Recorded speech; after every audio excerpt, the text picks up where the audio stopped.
Olá, seja bem-vindo ao meu canal no YouTube. Eu sou o professor Leonardo Saraiva. Nós estamos tratando da Constituição Federal de 1988, artigo por artigo, inciso por inciso. Chegamos ao artigo 7º, inciso 22 e 23, que trata da segurança no trabalho e também sobre os adicionais. Vamos à leitura dos incisos para melhor compreensão do tema. Artigo 7º. São o direito dos trabalhadores urbanos e rurais, além de outros que visem a melhoria de sua condição social. Inciso 22. Redução dos riscos inerentes ao trabalho por meio de normas de saúde, higiene e segurança. Inciso 23. Adicional de remuneração para as atividades penosas, insalubres ou perigosas na forma da lei. Muito bem. Uma coisa importante que eu quero falar é que, para a sua prova nível médio, texto da lei. Copiou, colou, acertou a sua questão de prova. Simples e objetivo. É a dica mais importante para você de nível médio, para você que vai fazer uma prova que é cobrada do artigo 7º, você tem que se atentar a isso. É uma questão lógica a redução dos riscos inerentes ao trabalho. A história do direito de trabalho é conhecida por todos que passaram pela escola, não é verdade? Nós vamos ver lá a Revolução Industrial, os trabalhadores sofrendo com excessivas horas de trabalho, as crianças no ambiente laboral, a amputação de membros com a produção acelerada das máquinas, enfim. A Constituição traz, então, o inciso 22 importantíssimo, mas uma consequência lógica da nossa história do direito do trabalho. E essa redução dos riscos ela é por meio de normas de saúde, normas de higiene e normas de segurança. Grave isso para a sua prova e você vai acertar com certeza. No inciso 23, adicional de remuneração para as atividades, ou seja, um valor a mais, um plus para quem exerce atividade penosa, insalubre ou perigosa na forma da lei. E por que eu coloquei coloridinho aqui para você? Como eu disse, nas provas de nível médio, texto de lei é o suficiente, não é? O que o examinador vai fazer é retirar o penoso e deixar insalubre ou perigoso, vai tirar o perigoso e colocar o penoso e o insalubre, ou vai dizer que penoso e perigoso tratam da mesma coisa, o que não é verdade. Penoso é uma coisa, insalubre é outra coisa, e perigoso é outra coisa. É exatamente isso que você precisa para a sua prova. Prova de nível médio é o que você precisa. Ora, para você que já acompanha o canal há algum tempo, sabe que sempre que nós podemos, a gente traz algo diferenciado para quem é inscrito, para quem está assistindo os nossos vídeos. E hoje não vai ser diferente, tá?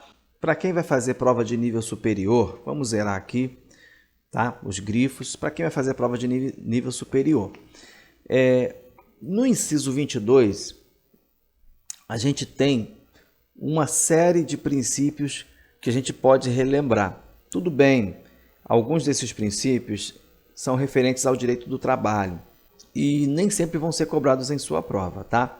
Mas nas provas para a magistratura, nas provas para a procuradoria, enfim, uma prova mais técnica, uma prova mais específica, é importante você se atentar. Não vou tratar a fundo desses princípios, mas vou dar um norte para você, tá? Quais são os princípios que a gente extrai do inciso 22, os princípios que estão ligados à saúde, higiene e segurança do trabalhador? Nós temos o princípio da indisponibilidade da saúde do trabalhador. Lembrando que o princípio é o alicerce. O princípio é a disposição fundamental que se irradia sobre as diferentes normas para que se chegue, então, a uma exata compreensão e inteligência. Os doutrinadores vão dizer que o princípio é um critério de ordenação que inspira todo o sistema. Então, eu separei aqui 7 princípios que são extraídos desse inciso 22, tá? Da saúde, higiene e segurança do trabalhador. O princípio da indisponibilidade da saúde do trabalhador. Esse princípio, ele tem correlação com o artigo 196 da Constituição.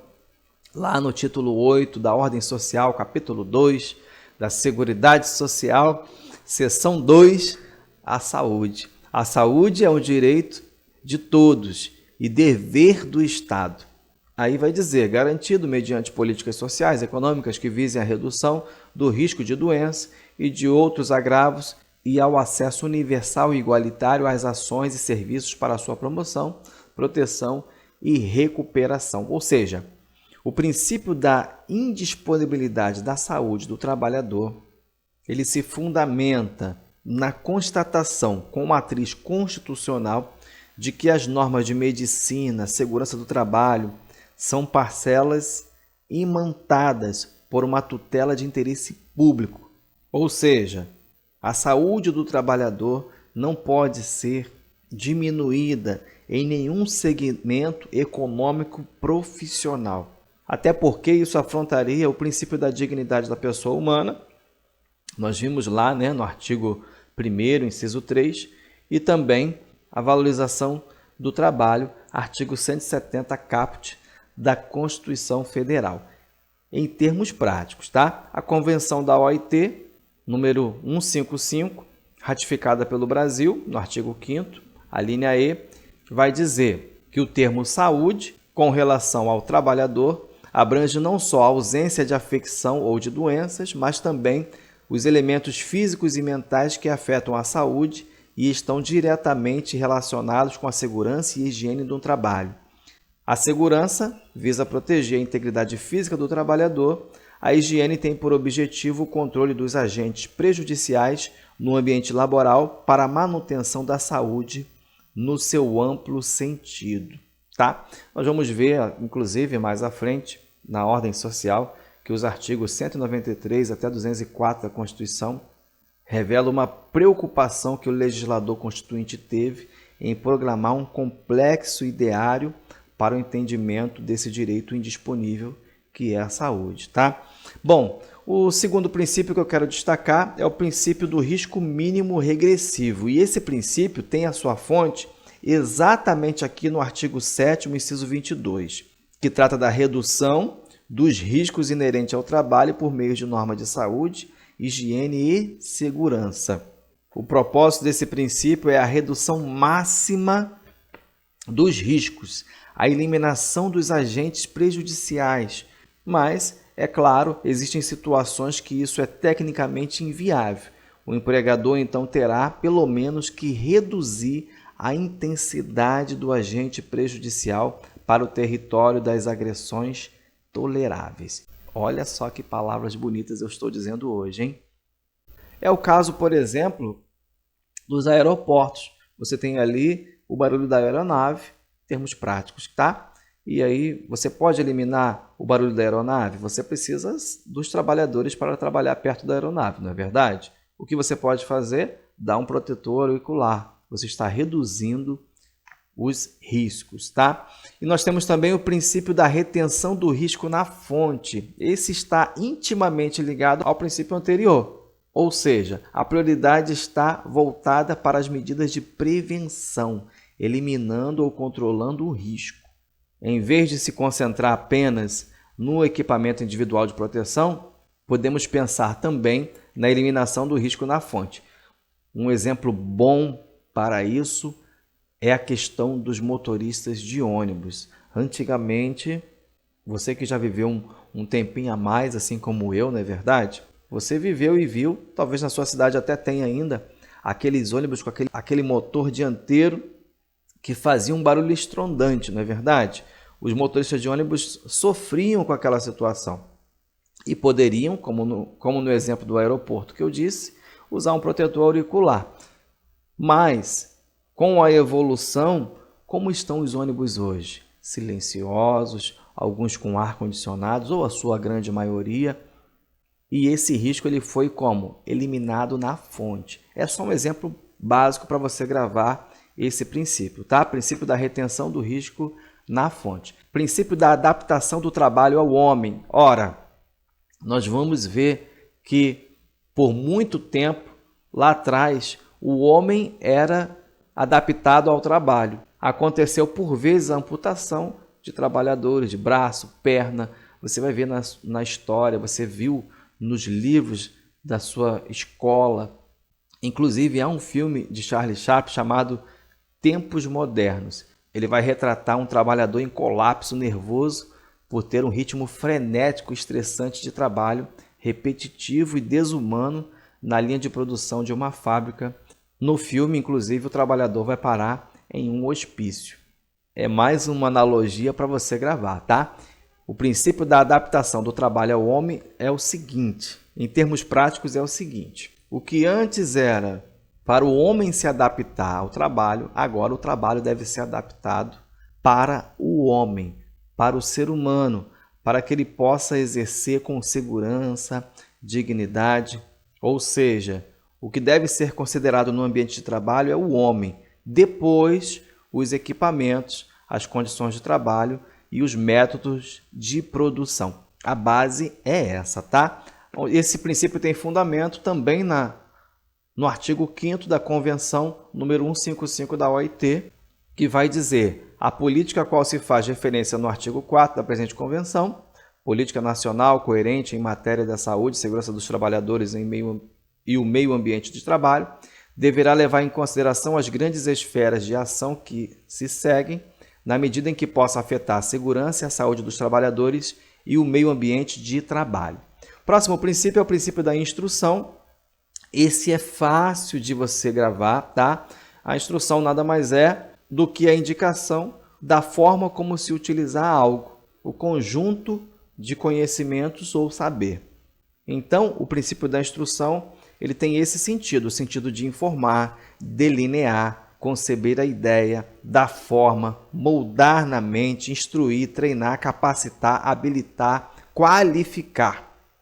Princípio importantíssimo para o direito do trabalho, para o direito constitucional do trabalho também. Princípio do não improviso. O princípio do não improviso também é muito fácil de gravar. Esse princípio guarda relação, e muitos autores fazem essa menção ao modo dos portugueses, né? Aquele modo do improviso e essas raízes que o brasileiro tem em relação aos portugueses. E o princípio é exatamente o contrário, o princípio do não improviso. É baseado na constatação no campo da atividade preventiva, ou seja, prioridade para a segurança e saúde nos locais do trabalho. E ela não pode ser improvisada, ela deve ser fruto de uma orientação racional, de um conhecimento consciente, elaborado, de projeto, de planejamento, programação, para que cumpra então o fim a que ela se destina.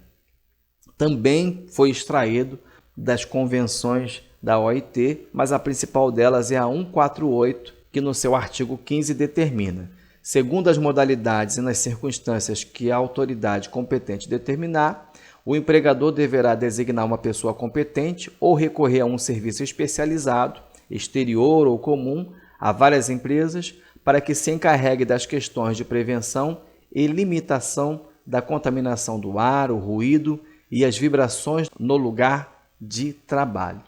Por último, o princípio do direito de recusa do obreiro. Esse princípio é mitigado no Brasil. Nós vamos ver na legislação trabalhista, inclusive, que a recusa do obreiro ela pode ser motivo de justa causa. Mas esse direito de recusa do obreiro, em termos práticos, tá? Ele guarda a relação com aquele estado de sujeição, de subordinação que o empregado tem em relação ao seu empregador. Agora, quando essa subordinação implica em ordens ilícitas ou que coloquem até mesmo o obreiro em risco, ele pode recusar a cumprir as ordens do seu empregador e estaria protegido pelo princípio da recusa do obreiro. Esse princípio ele encontra guarita no artigo 13 da Convenção 155 da OIT, que diz: de conformidade com a prática e as condições nacionais, deverá ser protegido de consequências injustificadas todo trabalhador que julgar necessário interromper uma situação de trabalho por considerar motivos razoáveis que ela envolve um perigo iminente ou grave para a sua vida ou a sua saúde. Infelizmente, é um princípio ainda mitigado no Brasil, mas importante. Feitas essas considerações, não posso deixar de mencionar a súmula 736 do STF, que diz: compete à Justiça do Trabalho julgar as ações que tenham como causa de pedir o descumprimento de normas trabalhistas relativas à segurança, higiene e saúde dos trabalhadores. Competência da Justiça do Trabalho, súmula 736, guarde para a sua prova. E em relação ao inciso 23, falei tanto do 22, não é verdade? Inciso 23, eu quero deixar aqui duas súmulas importantes também. Súmula 460 do STF, para efeito do adicional de insalubridade, a perícia judicial em reclamação trabalhista não dispensa o enquadramento da atividade entre as insalubres, que é ato da competência do Ministro do Trabalho e Previdência Social. Ou seja, há um enquadramento das atividades insalubres que é feita pelo Ministério do Trabalho e Previdência Social. E a perícia judicial não dispensa que essa atividade esteja ali enquadrada. Súmula 460 do STF, importantíssima. Súmula 212 do STF também. Tem direito ao adicional de serviço perigoso o empregado de posto de revenda de combustível líquido. O frentista, não é verdade? Tem direito ao adicional de serviço perigoso. São as dicas que eu reservei para a aula de hoje. Na próxima aula vamos falar do inciso 24 e 25, aposentadoria, e vamos falar também sobre creches. Chegamos ao fim. Se você gostou, curta, compartilhe, se inscreva no canal e Deus abençoe você.